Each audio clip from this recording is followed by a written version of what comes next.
तरलाई इमाम बारगाह पर हमले के फ़ौरन बाद टीटीपी की तर्दीद और दाइश का यकदम मनाज़रनामे पर उभरने से सवाल जन्म लेता है कि कौन क्या चाह रहा है और असल हदफ क्या है।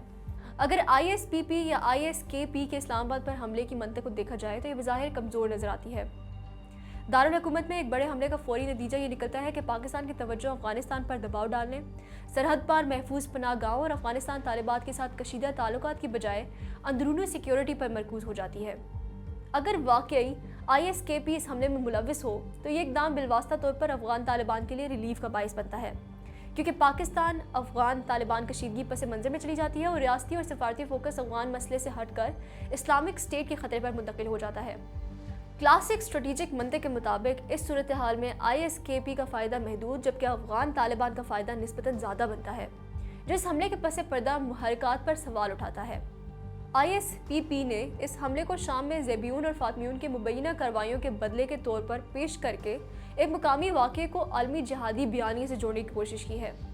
इसका मकसद अरब और गैर मुल्की जहादी नेटवर्क्स से तवज्जो और मुमकिना फंडिंग हासिल करना और ख़ुद को दाइश के मरकज़ी ढांचे के करीब ज़ाहिर करना है। हालांकि ज़मीनी हकीकत यह है कि ना पाकिस्तान की रियासत शाम के तनाज़ुर में बराह रास्त फरीक है और ना ही इस्लामाबाद में इबादत के लिए जमा होने वाले आम शहरियों का इस जंग से कोई ताल्लुक़ बनता है, बल्कि ये तंजीमें माजी में कुछ इलाकों से अफराद को भर्ती करती रही हैं। इस पूरे मामले में एक नुमायां तजाद भी सामने आता है। हालिया महीनों में भारत, अफगान हुकूमती हलकों और बाज़ मगरबी लाही ग्रुप्स की जानिब से ये इल्ज़ाम लगाया जाता रहा है कि पाकिस्तान ISKP को पनाह देता है या इसे बतौर प्रॉक्सी इस्तेमाल करता है। मगर अब जब इस्लामाबाद के कल्ब में एक बड़ा हमला होता है तो फ़ौरन उंगलियां ISPP या ISKP की तरफ उठा दी जाती हैं। अगर पाकिस्तान वाकई ISKP को पनाह देता तो ये तंजीम दारुल हुकूमत में एक इमाम बारगाह को निशाना क्यों बनाती।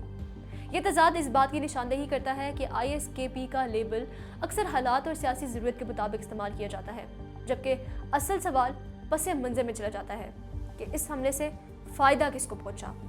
इन तमाम अवामिल को सामने रखते हुए इस हमले को एक मुमकिन स्पॉइलर अटैक के तौर पर देखा जा सकता है। जब पाकिस्तान और अफगान तालिबान के ताल्लुकात कशीदा हों, सरहदी और इंटेलिजेंस दबाव बढ़ रहा हो और ख़ित्ता मजमूई तौर पर अदम इस्तेहकाम का शिकार हो, तो ऐसे वक्त में एक हाई प्रोफाइल फ़िरका वाराना हमला रियासत को दिफाई पोजीशन में ले आता है, अवामी जज्बात को भड़काता है और इलाकाई बयानिए का रुख बदल देता है।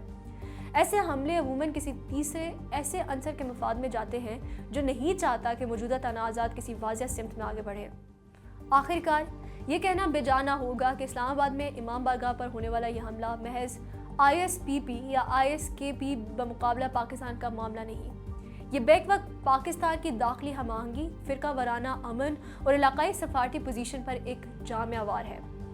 सवाल फिर वही है, इस हमले का बेनिफिशरी कौन है। इस वक्त किसी भी नतीजे पर पहुंचना कबल इस वक्त होगा। देखते हैं कि इसका फ़ायदा किसको जाता है।